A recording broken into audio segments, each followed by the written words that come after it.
Saludos de parte de la Asociación Psicodélica de Costa Rica. Yo soy el doctor David Valverde y a continuación verán la grabación que le realizamos a la entrevista en vivo con Felipe Quilaqueo, miembro de la comunidad andina y practicante de medicina tradicional indígena americana. La dinámica de la entrevista fue recibir preguntas de la comunidad en nuestras redes sociales y hacérselas llegar a Felipe. A continuación, Felipe va a responder la pregunta: ¿cuál es la diferencia entre ceremonialidad y ritualidad en la medicina tradicional indígena? Les dejo con la respuesta.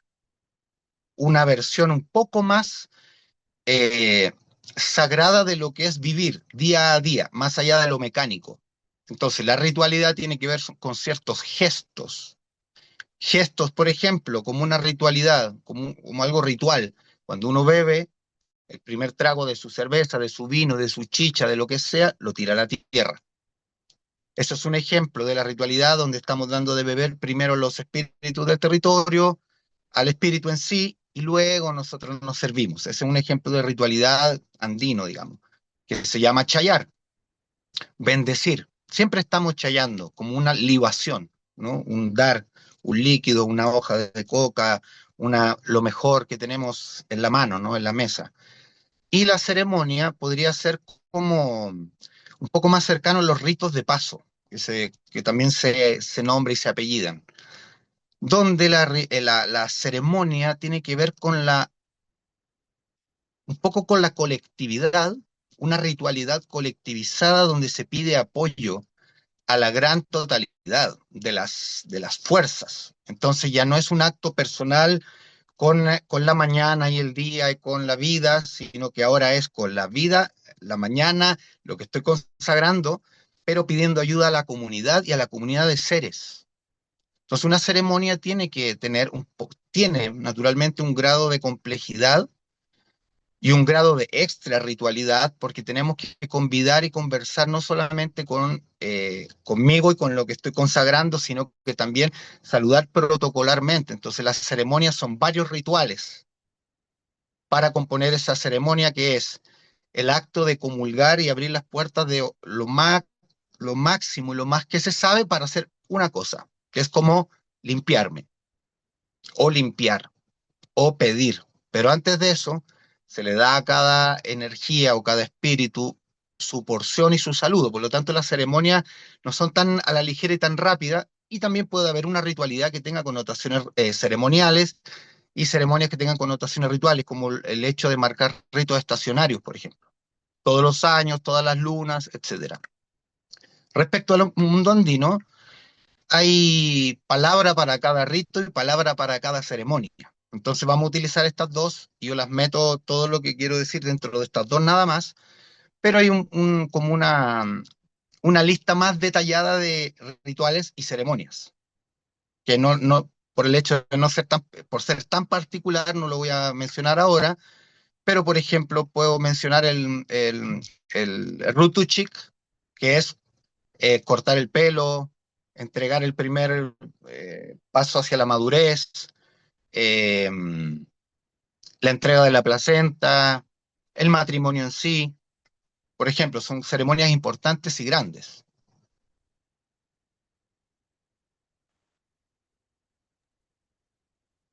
Entendido. Y dentro de este contexto de ceremonia, vamos a empatarlo con la pregunta que sigue. Y es que ahorita mientras estaba conversando, iba mencionando usted algo que yo creo que es motivo de detalle, motivo de aprendizaje, sobre todo para quienes estamos interesados, ¿verdad? En este gran universo de la ceremonialidad. Y es aquello que mencionaba sobre la estructura y aquello que mencionaba sobre el propósito, donde fue la palabra protocolar. O sea, hay un protocolo, hay una estructura. Y desde mi experiencia he alcanzado a ver que también hay un estudio minucioso y un legado eh, dentro. de la conversación que se va teniendo en esta totalidad, de una forma en la que desde mis términos lo defino como una exquisita sincronía entre la farmacocinética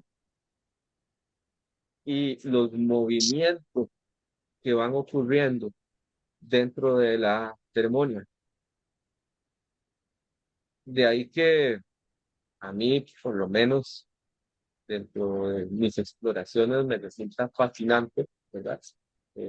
Ir atando cabos de lo que hay en ciencia, de lo que hay particularmente en farmacología, ¿verdad?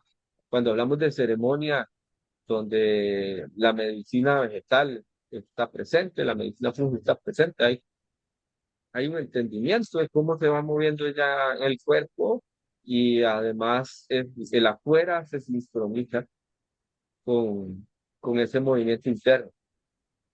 Eh, Quería decirlo porque me parece impresionante y quería agradecer particularmente a los pueblos originarios por su gran generosidad a la hora de compartir estos entendimientos que de mi parte subrayo han sido objeto de estudio por muchísimo tiempo, ¿verdad? Lo que nosotros ahora en, en la modernidad estamos empezando a comprender y estamos coqueteando con ello, pues se nota que hay una relación que se ha venido forjando con el tiempo. Entonces, bueno, a partir de esto, ¿cuál sería, verdad? Si existe o no existe aquella estructura y aquellos componentes que dentro de ese marco, ¿verdad? De lo que nos es heredado, bajo ese marco, hay estructuras que se sostienen, hay parámetros que se, por lo menos se incentiva que estén presentes a la hora de llamarle ceremonia a la ceremonia. Quizás la palabra que más puedo asociar a esta pregunta o a este aspecto es la ciclicidad, la noción de espacio-tiempo y la cuenta de los ciclos de los espacios y los tiempos. Todo esto que acabo de decir, ciclicidad o ciclo, espacio-tiempo y la cuenta, que es llevar una memoria, está todo dentro de una estructura que en realidad lo que yo he observado es que es el drama cósmico, que también se le puede traducir y se le puede linkear.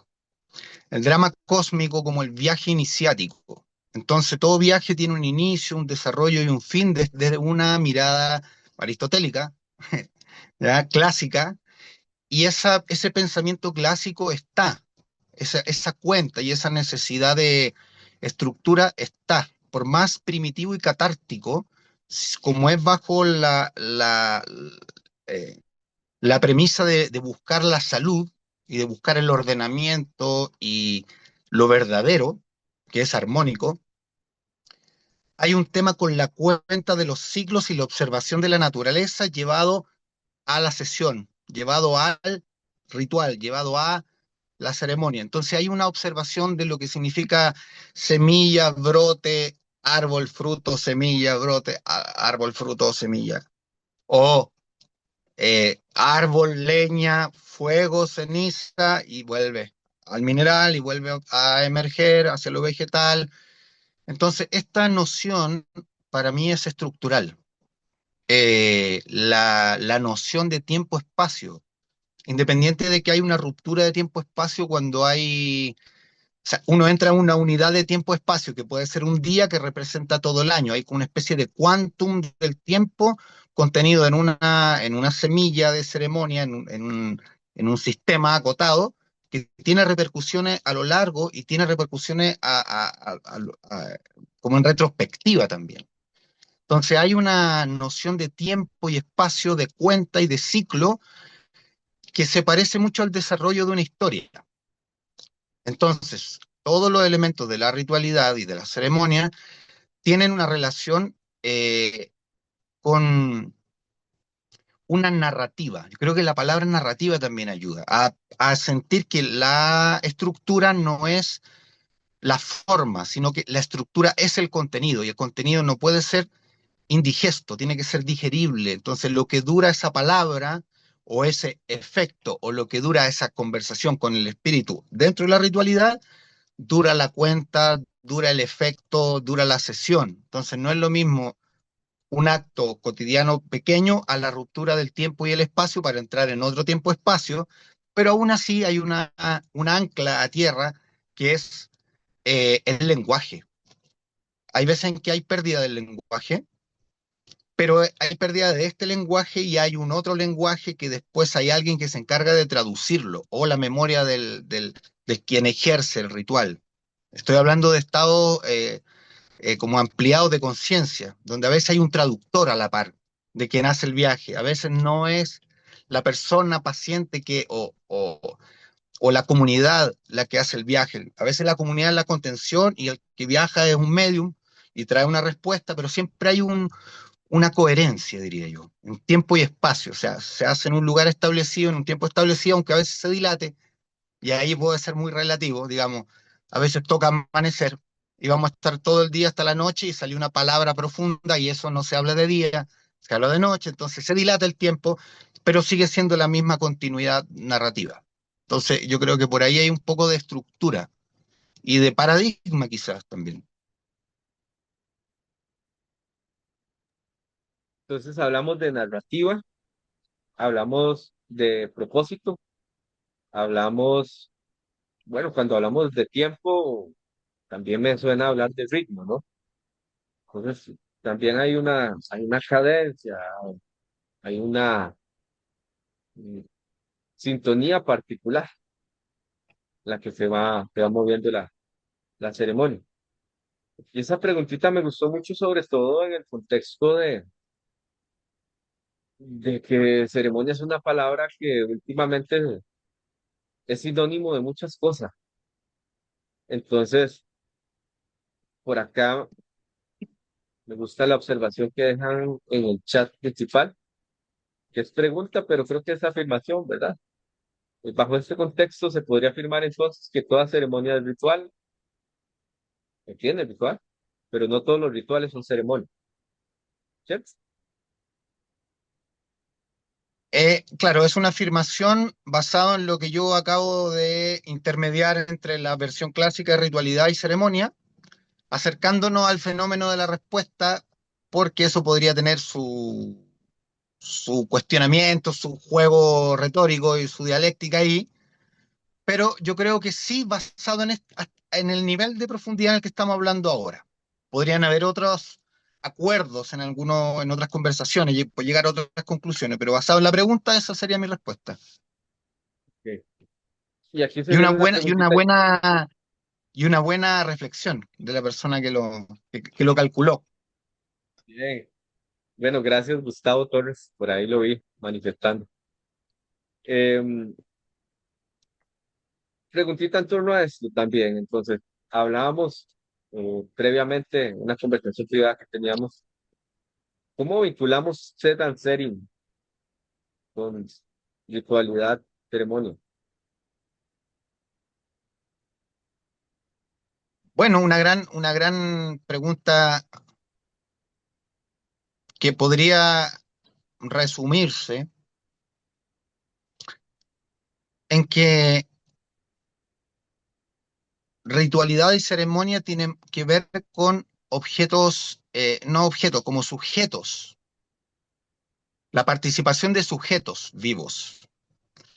Y el set and setting es un poco más de una textura más, un poco más técnica, no tan espiritista, Ujú. no tan desde no tan desde la entidad, digamos, la ritualidad y las ceremonias tienen que ver con el tejido vivo de las entidades tutelares, y esto bajo una idea que me parece buena para estos temas como es el animismo o el chamanismo. Me gusta más animismo. Entonces, desde ese animismo hay una gran diferencia de estar compartiendo con los bastones y las sirenas encarnadas en líquidos y los seres que están sosteniendo, que parece un mantel, pero es un tejido que tiene un significado y una vida una textura material que le da vida, que es de ese animal, que es de ese cuero hecho en esa luna. Entonces el Seran Setting lo puede contener la ritualidad y la ceremonia si lo queremos, pero es un poco más aterrizado, un poco más para el confort y para llevar una buena experiencia, evitar el bad trip. Quizás tiene que ver con eso. Y a veces la ritualidad de la ceremonia tiene que ver con entrar directo al bad trip. No hay, no hay una categoría de que bueno es sentirse bien, que malo es sentirse mal, sino que vamos a sentir lo que corresponde, ¿ya? Y por eso hay una delicadeza en la selección. Y muchas veces ni siquiera hay una selección, sino que es como un, un conjunto de herramientas entregadas desde esa ancestralidad. No tiene mucho que ver con lo que me gusta, sino con lo que te fue traditado. Y ahí viene la tradición, ¿ya? Donde lo que es tradicional en el sentido de esta idea de primeras naciones, pueblo originario, lo traditado llegó y fue entregado. Entonces es diferente a lo que yo elijo para sentirme de tal o cual manera, aunque también hay unas predisposiciones, pero eso más tiene que ver con la ritualidad de decir, vamos a trabajar la muerte y vamos a trabajarla en invierno, o trabajemos la vida y el renacimiento en el momento de más frío, y busquemos, no sé, ciertas cosas que pueden sonar contradictorias, pero están muy presentes en la ritualidad y en el pensamiento cósmico político de un pueblo originario. O sea, hay una relación más de entrega milenaria, más que de selección de elementos. Eh, Gracias, Feli, por esta aclaración. Por acá me decían em, qué riesgos o desequilibrios pueden surgir cuando se imita una ceremonia sin comprender su raíz. Y lo unimos a un comentario que llegó por nuestras redes que dice que no la practiquen y dirijan quienes no son indígenas primero, que básicamente sería cómo se inicia alguien el camino de la ya ceremonial según la tradición, ¿verdad? Uniendo todo esto, pero comprendiendo que estamos hablando de lo traditado, ¿verdad? Estamos hablando de el estudio del territorio, el estudio de los ciclos naturales, el estudio de los ciclos comunitarios, de los tiempos personales, del ser and setting, de la misma medicina y de la persona que facilita. Es como que de repente están llegando un montón de elementos a, a lo que entra en juego. Eh, Se vienen estas preguntas, ¿verdad? A lo que voy entendiendo, para condensar un poco ese par de preguntas, ¿verdad?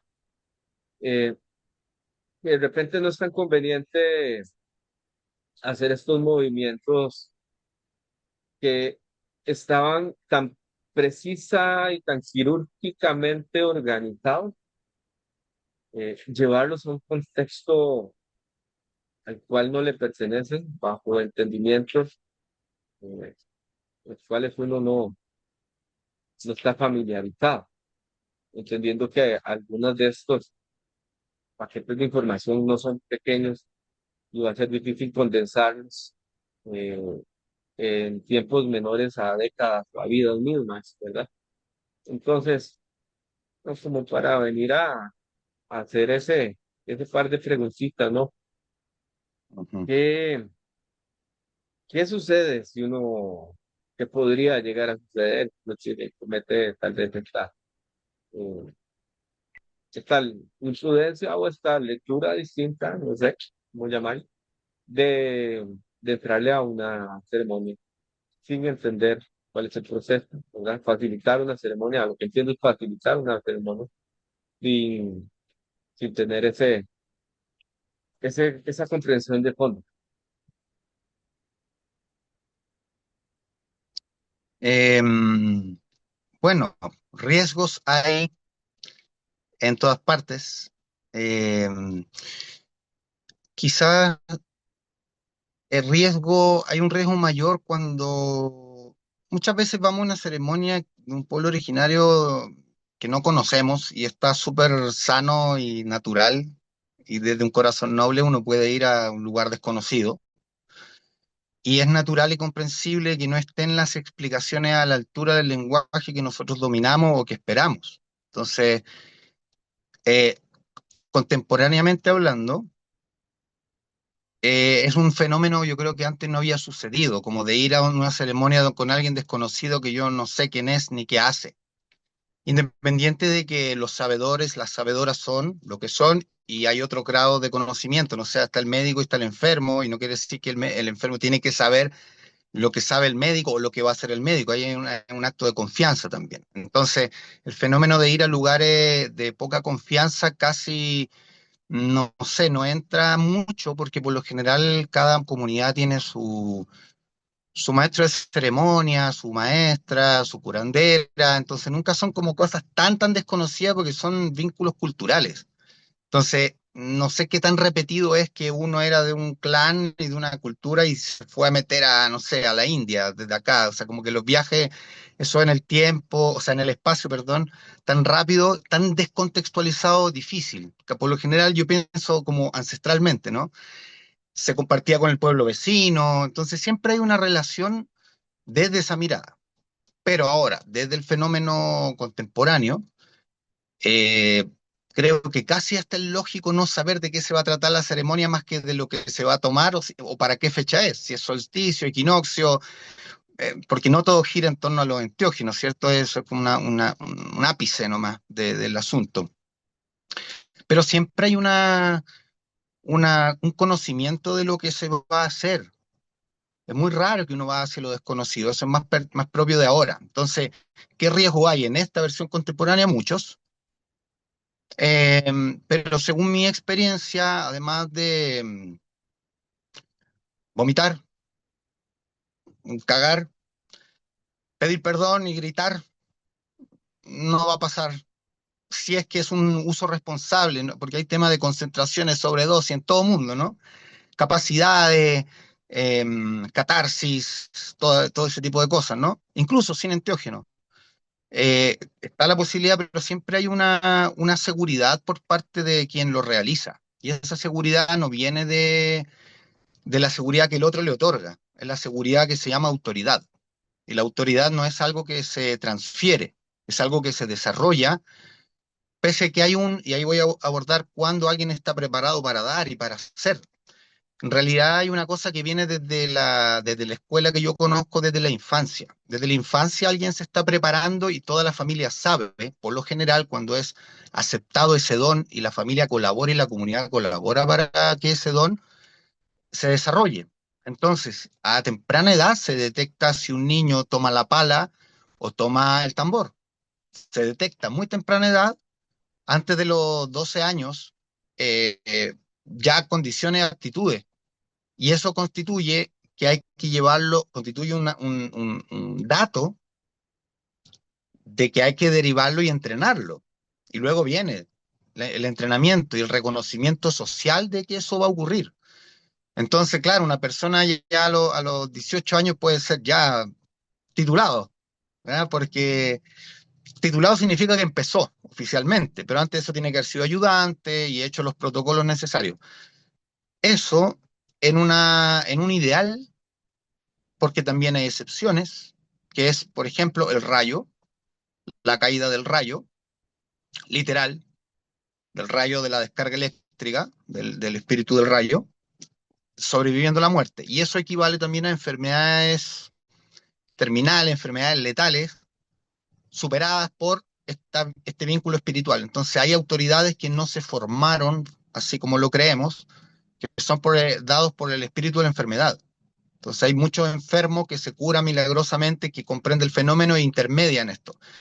Eso hablando de iniciación en cuanto a salud, enfermedad y rituales de ese tipo, pero también hay quienes están trabajando sobre el restablecimiento de la armonía del clima, otros sobre el aspecto psicológico a través de la narrativa de los contadores de historia, hay acomodadores de hueso, pero todos están circunscritos a una especie de entrenamiento formal dado por la experiencia, es netamente empírico. Entonces no hay una teoría absoluta que respalde, pero sí hay una autorización, ya sea por parte de este fenómeno de la enfermedad y la autocuración, por detectarlo tempranamente, haber sido entrenado y colegiado de alguna manera, porque eres entrenado por algunos especialistas, y también la relación mística fortuita. La mística fortuita es, digamos, ahí entran varias cosas, como tener tres orejas, como la convulsión, como es la narcolepsia, como es, son grados, tener seis dedos, tener mancha en ciertas partes del cuerpo, son señales de que tú ya vienes. Pero si no es acompañado de un contexto y un entrenamiento, se padece más, pero finalmente lo que se cuenta, y aquí voy a hacer una excepción en esto desde el punto de vista mapuche, si tú no cedes al don, el don te mata. Eso es lo que yo lo puedo resumir en la radicalidad del pensamiento y la realidad de Machi y específicamente en el pueblo mapuche. Es una cosa muy seria. Entonces, es diferente a un terapeuta, a un yerbatero. Hay grados, ¿no? Hay grados de vida a muerte y hay grados un poquito más que uno puede negociar, si puede aceptar el rol, porque aquí también están los que elevan las oraciones, los que saben cuándo cortar ciertas cosas, o sea, son muchos roles dentro de la ritualidad que pasan por este mismo fenómeno y unos más complejos que otros, unos más vitales o letales.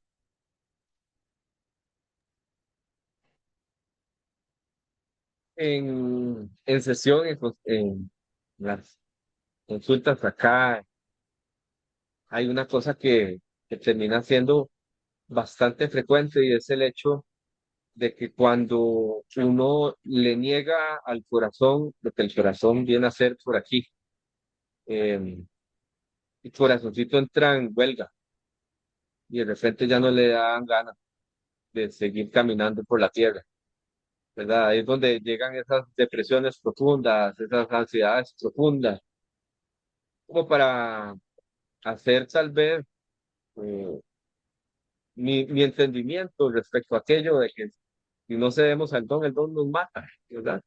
Y pues que acá en este lado tenemos una realidad muy similar. En la línea de, si no escucho mis sueños y ahogo mis sueños y ahogo mi vocación, eh, si elijo traicionarme y hacer otra cosa distinta, ¿qué soy yo? De repente dejo de vivir, no estando vivo. O en casos más excepcionales, donde algunas veces son grandes oportunidades, viene la enfermedad a rectificar. Viene la depresión a evitar, esa no es la vida que quiero vivir, viene la ansiedad a decir exactamente lo mismo, o viene la somatización, donde nos enferma, en la línea de que el cuerpo se me enferma porque yo no me he querido escuchar o vivo traicionando, entonces me quisiera hacer eh, esa traducción tal vez, ¿verdad? De cómo lo entendemos por este lado, en la línea de que no estamos tan lejos, a pesar de que suena radical el asunto, pues vivir sin estar vivo, yo diría que también está bien bien radical, eh, a pesar de lo mucho que, que lo hacemos a veces incluso sin darnos cuenta. Lo vamos a seguir por acá. Y pregunta interesante, ¿cómo reconectar el diálogo con los territorios? Bueno, esa pregunta me imagino que viene de alguien que ya entiende varias cosas antes. No sé quién es, tampoco es un gran premio de, de sabiduría, pero denota unas capas que de hecho, poniéndolo como pregunta, eh, da para desarrollar, ¿ya? Todo lo que envuelve la cosmovivencia y la cosmopolítica nativa americana, también yo creo que esto también aplica al mundo europeo antiguo, celta, druida y del mundo de otros continentes, ya, pero como dije al principio me voy a referir a lo de acá. Eh, el territorio es una otredad, una alteridad, un ser hecho de nosotros. Nosotros construimos territorio. Entonces, el desvincularse del territorio, del concepto de tiempo y espacio, como una entidad, y nosotros estar separados ya dice de la enfermedad.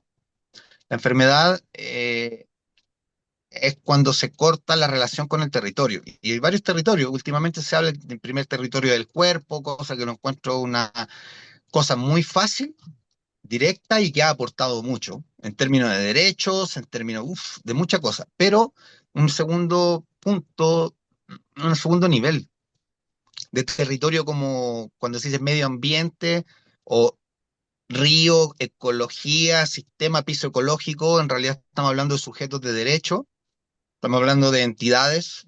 Entonces, el territorio en realidad no es solo como lo que me envuelve y donde estoy situado como geoterrestremente. Sí, también geoterrestramente estamos en la cordillera volcánica, sí estamos, y a eso se refiere territorio, entonces sí o sí estoy relacionado porque estoy parado y estoy hecho de, y vinculado a través de la respiración, la comida, todo con el territorio, pero hay una pérdida de la conciencia de lo que es territorio. Entonces, ¿cómo mejoramos nuestro vínculo con el territorio? Primero tiene que ver con la salud propia. O sea, no hay digamos, en sí, la pérdida de la salud puede ser un desequilibrio con el territorio. Digamos, las alergias, las manifestaciones sobre la piel, las manifestaciones respiratorias, las manifestaciones incluso psíquicas de disociación, la pérdida de alguna noción de nociones de la realidad, tiempo-espacio, todo eso son eh, accidentes en la relación con el territorio. Entonces, ¿cómo lo manejamos, cómo lo trabajamos, cómo le dedicamos tiempo a eso? Es donde la ritualidad cumple un rol, que es el llorar con mi árbol, ¿cierto? Sobar, acariciarme en el polvo de la tierra. O sea, estas cosas son muy sencillas, caminar descalzo, abrazar árboles, esos son el ABC, es para empezar, ¿cierto? Notar que no sé, que estoy con animales, entender que soy animal, por ejemplo, que soy estrella, que entonces la ritualidad que tiene que ver con la cuenta del tiempo y la cuenta del espacio, saber dónde estoy, la ubicación, tiene que ver con la recuperación de la memoria. Y para recuperar la memoria, si algo se perdió es porque hay una deuda y si hay una deuda hay que pagarla. ¿Cómo se paga? Con las ofrendas. ¿Cómo se hacen los pagamentos, las entregas, digamos, de lo que podemos decir espíritu, ánimo, alma, ser, autopercepción del ser, esa entrega? Y a veces se hace a través de gestos. Esos gestos son entregar cosas que tengan relación con el territorio. Entonces, claro, si yo entrego fuego al agua o agua al fuego, es un diálogo, ¿no? No es lo mismo si le entrego un aliento al fuego. Como que se comporta diferente, como que sigue viviendo el fuego, se alimenta de aire. Tiene agua, pero si tú le echas mucha agua al fuego, se apaga. Entonces, agua hay en el tronco. Si le echas alcohol al fuego, enciende, va para arriba. Ah, conversan. Entonces, dependiendo de la conversación que se tiene con el fenómeno que se trabaja, es el resultado de la relación con el territorio. Entonces, no es tan que bueno, hay unas reglas que son muy básicas, como decir permiso y gracias. Un hoponopono más básico. Permiso, gracias. Cuando entra a una laguna. Eso es vínculo con el territorio. Entender que es un ser donde viven más seres, un complejo activo, y otras cosas son más complejas como entregar ciertas cosas que no sé si van a gustarle, digamos. Si tú le entregas eh, un golpe a una flor. No sé, puedes experimentar esa relación con ese territorio, cómo te sientes tú, qué es lo que sucede anatómicamente, físicamente con la flor.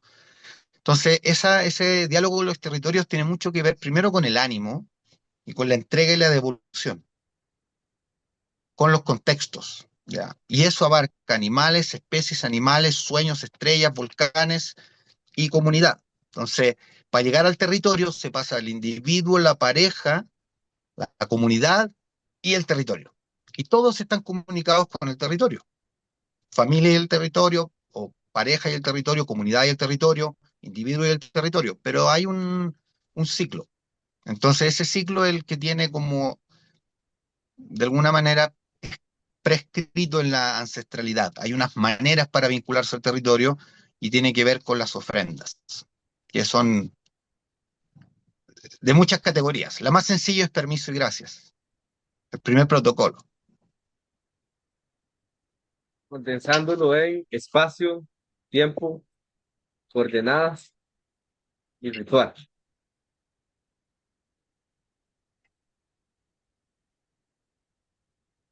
Bueno, por acá tengo pregunta, cambiamos de tema y yo creo que está para compartir palabra un buen tiempo. Dice cómo gestionar buen pensamiento, ¿verdad? Eso es grande. Yo creo que da para una conversación por sí mismo, de una noche entera, tal vez.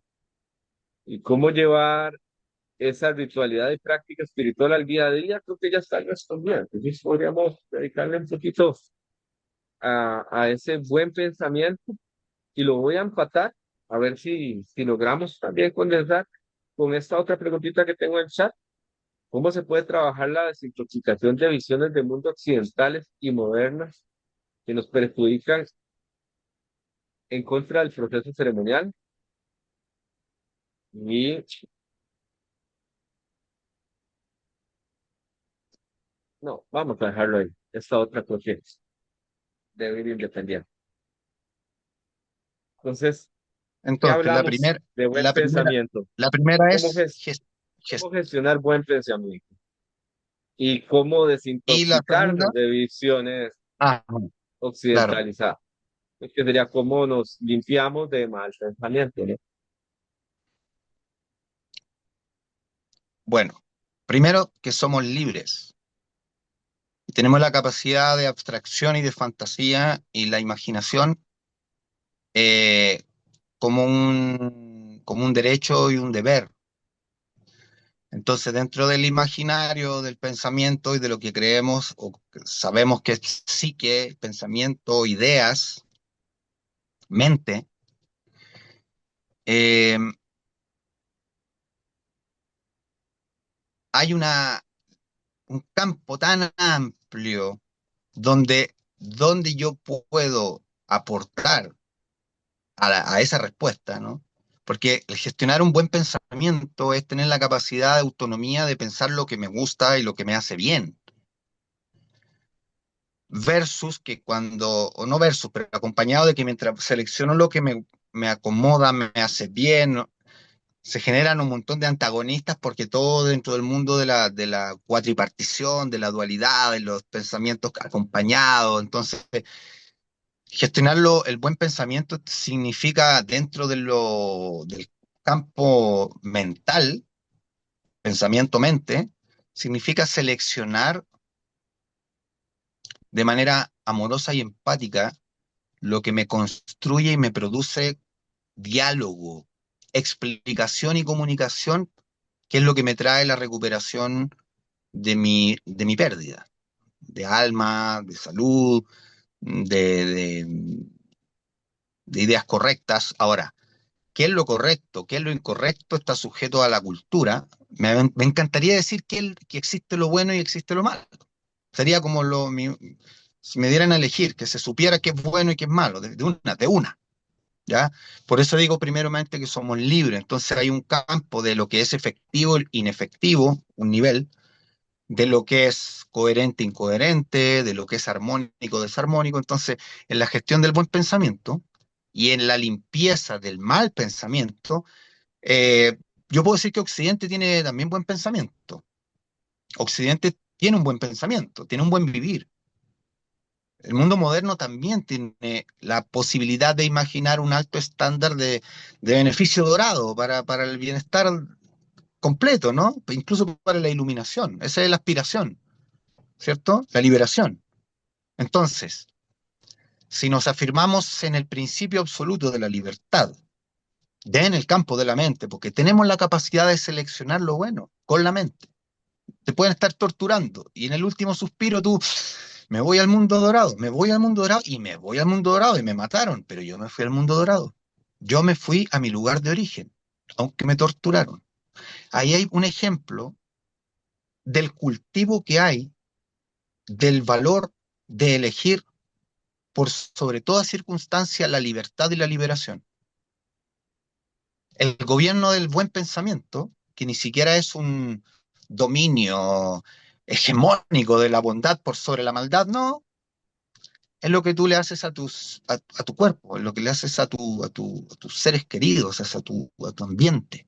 Entonces no debiera ser, bajo este principio idealista mío, tan difícil elegir lo bueno de la mente, porque está la posibilidad, porque es un terreno abstracto. Yo tengo la capacidad, y voy a poner otro ejemplo, tenemos la capacidad de estar pensando basura, pero al momento de saludar, saludar bien, aunque la mente, por su naturaleza ruidosa, puede estar perturbada.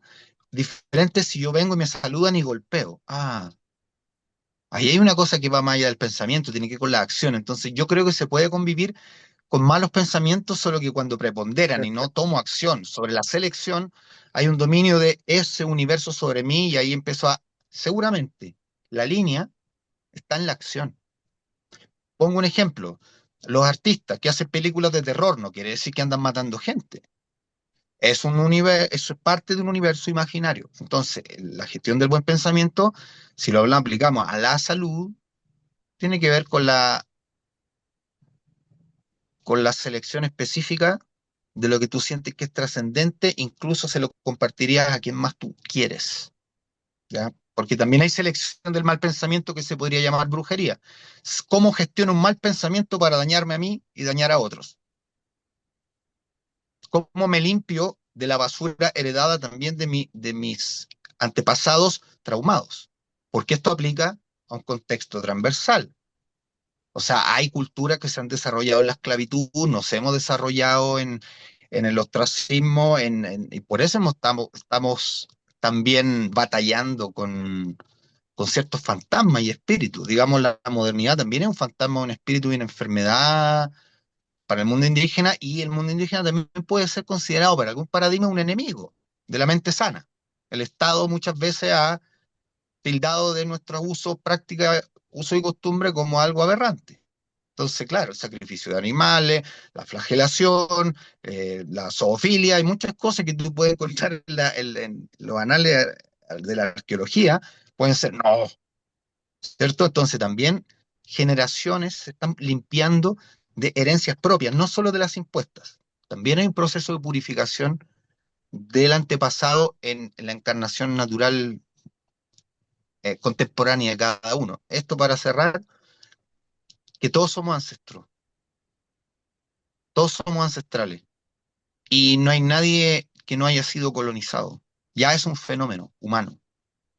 Entonces, ¿de qué habrá que limpiarse? No sé si de Occidente, pero hay que limpiarse incluso de lo traditado, que puede venir dañado porque fue práctico en tiempos de la colonia y la conquista. Tengo que situarlo, ¿no? Porque también un guerrero que está protegiendo un espacio, un derecho territorial, una herencia, digamos, en una revolución, porque igual hay que contextualizar pueblo indígena, igual revolución. No, no es todo lindo, plumita de color, qué linda la sanación y la pinta. Hay luchas de pueblos que mueren y el enemigo básicamente no sé quién es. A veces se cree que el Estado.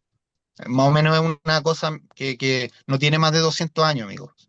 No tiene más de 200 años esa característica del guerrero que lucha en contra de, pero también se han utilizado en la ancestralidad mecanismos de guerra que tienen que ver con la espiritualidad y el mal pensamiento. Puedo poner el ejemplo. Creaciones de entidades espirituales para pelear contra las máquinas. Eso existe. Entonces, eso es un buen pensamiento para un guerrero. Un guerrero va a pensar en la guerra. Pero no podemos creer que los pueblos originarios son todos guerreros. Hay pueblos sacerdotales, hierócratas, que viven en otras epifanías. La guerra es una cosa, un fenómeno específico. Entonces, lo bueno y lo malo también tiene que ver con la posición y el rol de cada uno. Entonces, ahí pongo un ejemplo complejo, pero que tiene que ver con la gestión también, de Entiendo pensamiento, gestión de pensamiento. de pensamiento. Y lo entiendo dentro de también lo anterior, en torno a territorio, en torno a ciclos, coordenadas, y le agregamos esto nuevo, ¿verdad? Que viene a ser soberanía, libertad, autonomía, que va a estar muy de la mano con aquello que hablamos hace poco también, que viene siendo vocación, ¿verdad? El don o el dar. Entonces, bueno, mucho para hablar.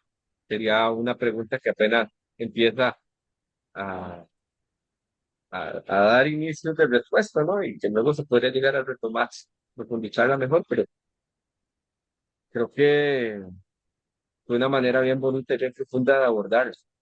Y por acá en el chat nos colocan algo respecto también a lo que usted venía diciendo, de que hay cosas que uno encuentra tan buenas que quisiera compartirlas.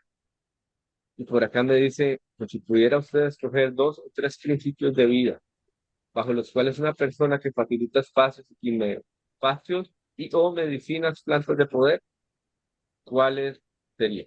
Dos, tres principios para alguien que facilita medicinas, plantas de poder.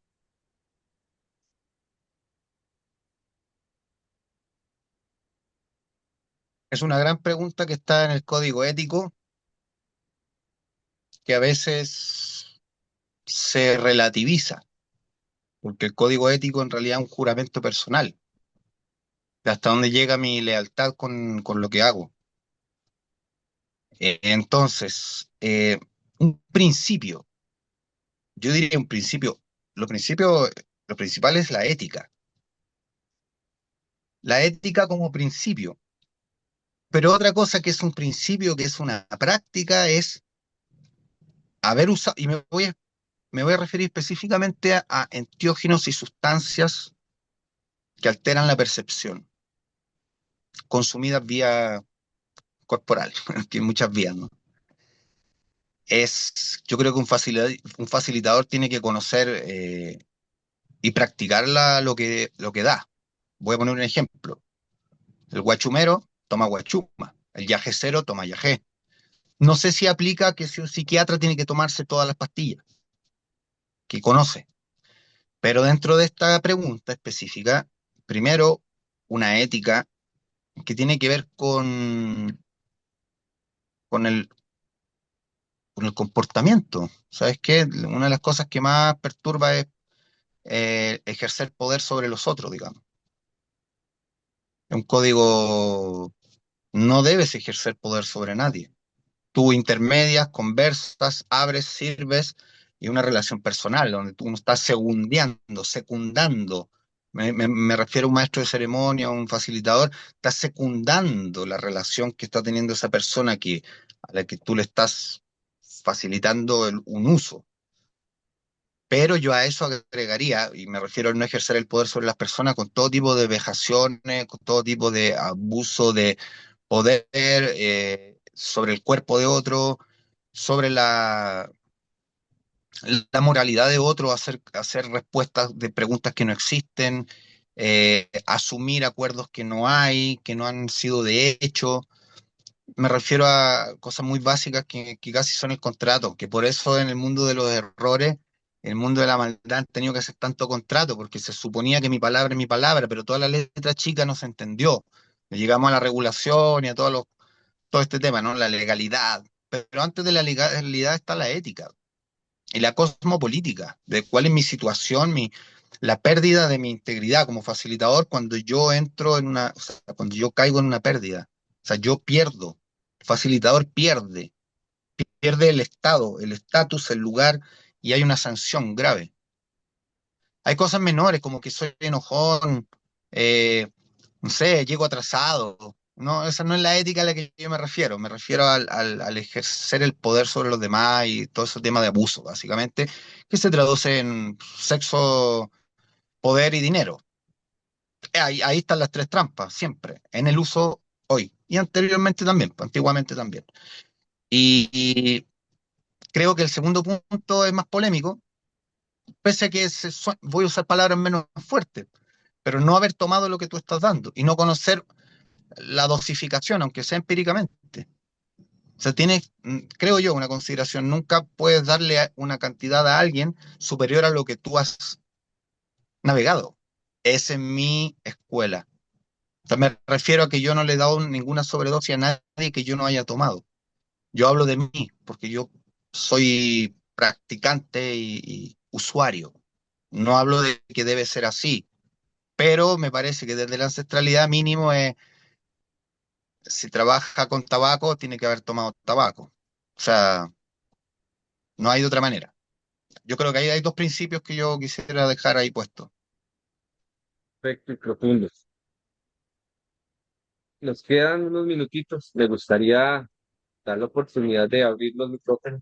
El micrófono, quien quiera levantar la manita y hacer una preguntita y quiera hacerlo, pues podríamos aprovechar este ratito para, para preguntar la peli.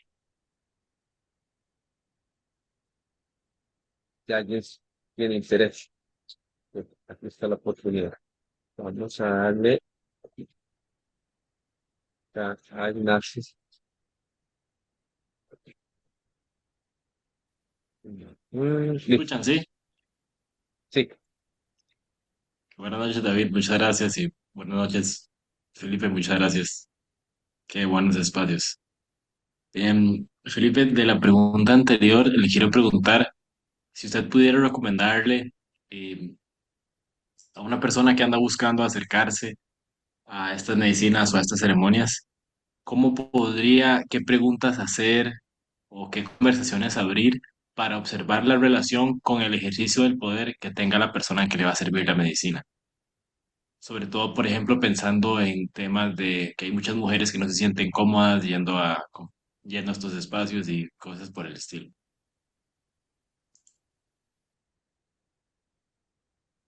Eh, bueno, tengo dos puntos al respecto. Uno es que no hay, voy a decirlo en folclórico, a los cholos, no hay curandero sin comunidad. Entonces tú vas a saber en su comunidad si ese curandero tiene ejercicio y potestad y currículum. Entonces, por el fruto, básicamente por el fruto. Y el fruto es esta relación armónica porque es una persona que es respetada en su comunidad. Y esto puede ser muy raro cuando tú vas a por un afiche. ¿Cómo sé que Pedrito es Pedrito y dice qué? Porque tiene una página web falsa. Entonces, ya cuando no hay comunidad, puede haber alguien muy místico, que no tiene comunidad, que no vive en relación y que apareció y sentiste la vibra, pero ahí no hay nada, no hay una, una relación con el territorio y la comunidad. Entonces, el primer dato es como si hay comunidad, no hay comunidad, si hay un entorno, incluso si hay una denominación de origen, aunque suene muy como objeto, cosificador, pero es de la tradición, dónde vive, dónde se formó, ya, y si no hay, es muy raro. Es muy raro. Entonces, claro, no está tan fácil ir e investigar la comunidad de alguien, pero sí la red y un poco el entorno. Entonces, muchas de las cosas que yo estoy respondiendo son difíciles así como por en estos medios, certificar que realmente alguien es, pero sí ha venido otras veces y conocer un poco eh, lo que está en torno a. Ya eso, Por lo tanto, no iría yo nunca a una ceremonia de un desconocido, jamás, sin saber de dónde viene, si es tradicional o no, porque yo te puedo decir que yo soy chamán, pero yo, en mi comunidad saben que yo no soy, en mi comunidad saben que yo soy cantor. Entonces yo hago mi trabajo de ceremonia a través de la cantoría, del canto. Y yo lo que tomo, se le pregunta a mi mamá, a mi papá, a mi hija, a mi comunidad, todos saben, les guste o no les guste. Entonces, hay algo ahí. Y lo otro, que es más polémico, antiguamente, tradicionalmente, personas solas, muy pocas. Casi siempre se recomendaba tener pareja. Y si no es pareja, o además de pareja, animales, chakra o algo a su cuido, para poder cerciorarse de que es una persona íntegra. Porque yo puedo decir que yo soy íntegro yo solo, pero no tengo ni una papa, ni un perro, ni un árbol, ni una casa, ni... Puede ser la eventualidad de algunos avatares, ¿no? Místicos, solitarios, desconocidos, Melquisedec, no sé, ¿ya? Huiracocha, pero todo se le conoce una paridad, ¿no? Entonces, ese punto quizá es un poco deconstruible, en el sentido en que no, pero no es necesario que una persona esté casada para ser respetado. Pero si yo te hablo de la tradición, casi no tenías o no tienes voz ni voto cuando no tienes pareja o crías algo. Eres sin, sin, sin ser como prejuicioso, pero no estás completo. Tiene que haber un fruto. Entonces eso equivale a la primera, también está relacionado con la primera respuesta. Entonces, bueno, eso puedo responder ahí, breve, ¿no? Con ejemplos. Muchas gracias. Gracias, Félix. Bueno, ¿alguien más que tenga preguntitas por acá? Ya nos vamos acercando a la hora que habíamos pactado. Entonces, aparece una preguntita extra. Le damos camino. Voy a revisar el chat. Bastante. Buenas noches, David. Buenas noches. Si pudiera hacer una preguntita rápida. Buenas noches a todos. Para ti, Felipe, ¿qué podría ser considerado una persona originaria, indígena? Lo digo para ti en tu trayecto y qué tan importante es esto para después poder participar en rituales originarios, digamos. Mm, Mira, parecido a lo anterior, o sea, siempre hay una denominación de origen. Entonces, digamos, en el caso de Mapuche, hablo específicamente de mi familia materna, se considera a alguien mapuche cuando tiene su linaje, cuando proviene de mamá, papá o uno de los dos o un abuelo y hay un vínculo con el territorio y la comunidad. Pero eso también sucede en contextos eh, disfuncionales, gente que no conoce su origen, hay gente que fue adoptado, pero siempre hay una señal que no tiene que ver solo con la pigmentación y el dominio del conocimiento indígena. Hay mucho indígena que vive en el cuerpo de un mestizo que ni siquiera sabe que es indígena.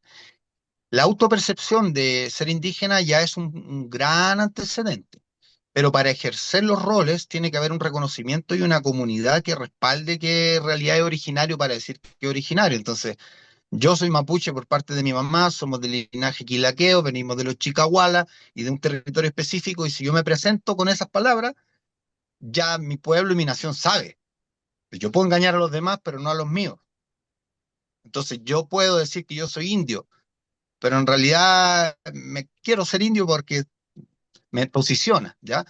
Y también está el otro caso de la ancestralidad que tiene que ver con no ser y ser adoptado, no ser y ser criado, no haber sido y tener, por las circunstancias de la vida, que en realidad son eventos espirituales, tener acceso a esta cultura. Y ahí yo conozco muchos ahijados y estudiantes que han pasado la prueba, las más complejas pruebas. Siendo caucásico, entrar en una tradición, voy a poner un ejemplo, una tradición ayahuasquera, ¿no? Gente nórdica. Entonces, claro, ¿qué es lo que se evalúa ahí? La genética o la epigenética fue criado en un contexto, sí. ¿Cuánta dieta? se dice. ¿Dietó o no dietó? ¿Fue a la selva o no fue a la selva? O, entonces, digamos, familia equivale a territorio. Entonces, si fuiste trasplantado, también hay una historia que te respalda. Aparecidos no existen. Siempre hay relacionados. ¿Sí? Entonces, aquí lo que cuenta es la relación, más allá de la ascendencia.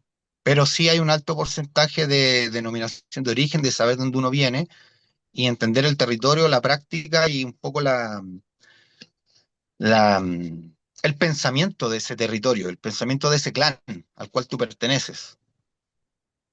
No sé si respondo, pero por lo menos le apunté. Me agradezco. Gracias. Bien, bueno, muchísimas gracias por esas preguntas. Creo que con esta pregunta podemos ir cerrando. Feli, infinita gracias, en serio, por esta velada, qué maravilla. Eh, Me queda la sensación de que igual quedó mucho por decirse, paquetes de información bien condensados, hubiera sido bien rico empezar tomar cada uno, pero es de esperar cuando las preguntas son tan buenas y tenemos a alguien que tienes el buen arte de responder. Entonces, muchísimas gracias por estar acá, quienes conectaron sobre este encuentro el día de hoy. Muchísimas gracias, Félix, por darnos la oportunidad, reiterarle a la Asociación Psicodélica de Costa Rica. Muchísimas gracias por darnos este espacio. Eh, Invitarles que nos sigan en redes, que sigan lo que vamos haciendo, nos pueden visitar las redes de la Asociación Psicodélica de Costa Rica, aquí, como les estoy diciendo, y conectar por allá también con el trabajo que se hace en Caruna, el trabajo que se hace en Centro Aurora, y, y que ojalá tengamos oportunidad de seguir viéndonos por aquí. Entonces, muchísimas gracias y que pasen una muy, muy, muy bonita noche. Buenas noches.